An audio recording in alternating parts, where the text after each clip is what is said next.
Bonjour à tous, bienvenue dans cette nouvelle vidéo qui explique le dosage acido-basique.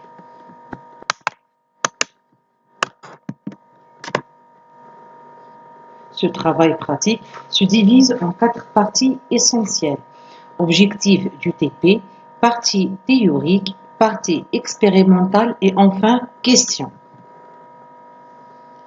L'objectif de cette manipulation est d'apprendre à réaliser un dosage acido-basique simple afin de déterminer la concentration d'une solution de l'HCl dont la concentration est inconnue. Donc, c'est quoi un dosage? Le principe d'un dosage est de mesurer la quantité d'une substance présente dans une solution en utilisant une réaction chimique avec un réactif de concentration connu, alors que le dosage acido-basique est une méthode analytique utilisée pour déterminer la concentration d'un acide ou d'une base en solution en mesurant le volume nécessaire d'une base ou d'un acide de concentration connue pour atteindre le point d'équivalence. C'est quoi le point d'équivalence? En chimie, le point d'équivalence est le moment lors d'un titrage où les quantités de deux réactifs ont réagi complètement selon leur stoichiométrie. Cela signifie que le réactif titrant a ajouté exactement la quantité nécessaire pour réagir complètement avec le réactif dans la solution titrée. À ce point, la réaction est terminée. Comme remarque, la solution titrée est la solution dont on souhaite déterminer la concentration. C'est la solution dont la concentration est inconnue au début du titrage, alors que la solution titrante est la solution dont la concentration est connue. C'est la solution que vous ajoutez à la solution titrée pour provoquer une réaction de neutralisation.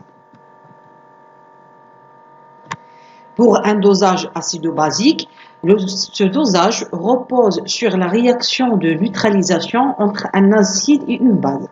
La réaction typique peut être représentée par l'équation générale suivante.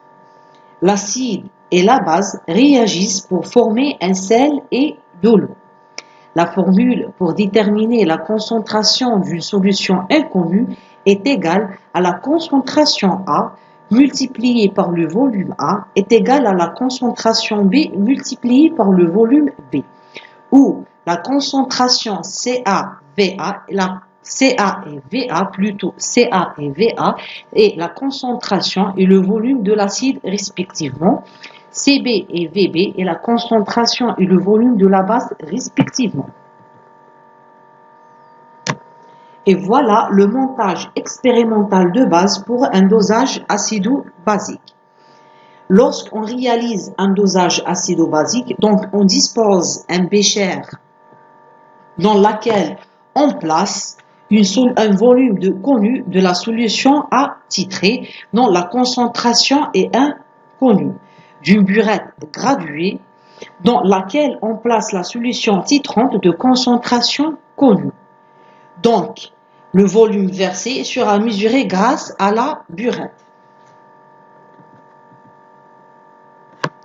Un dosage acido-basique peut être suivi par un indicateur coloré qui change de couleur au point d'équivalence, un pH-mètre qui mesure la variation de pH tout au long de la réaction, conductimétrie et mesurer la conductivité électrique de la solution qui change au cours du dosage, colorimétrie, on utilise un indicateur coloré où les réactifs sont colorés.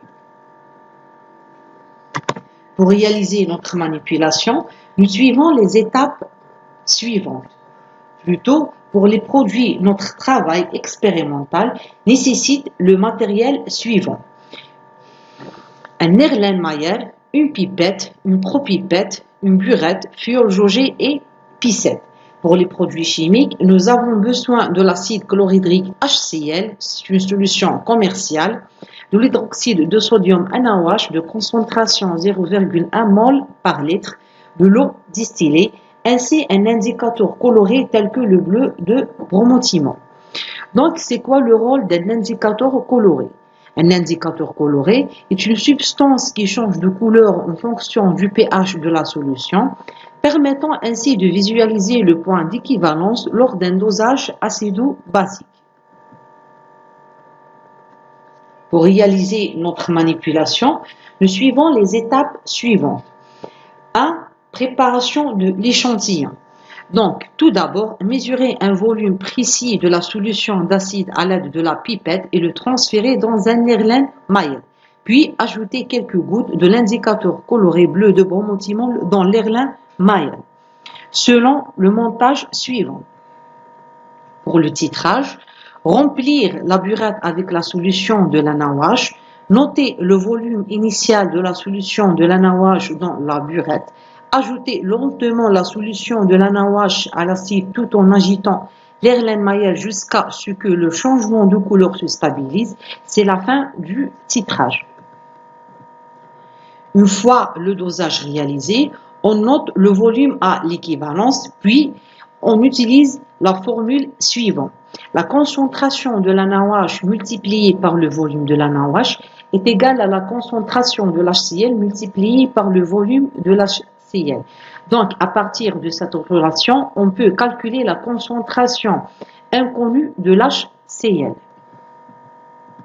Comme question, quel est le rôle d'un indicateur coloré?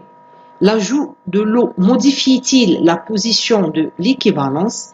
Écrire la réaction chimique se produit lors de ce titrage. Calculer la concentration de la solution de l'HCl. Donc, ce TP a illustré l'importance de la technique de titrage dans l'analyse quantitative en chimie.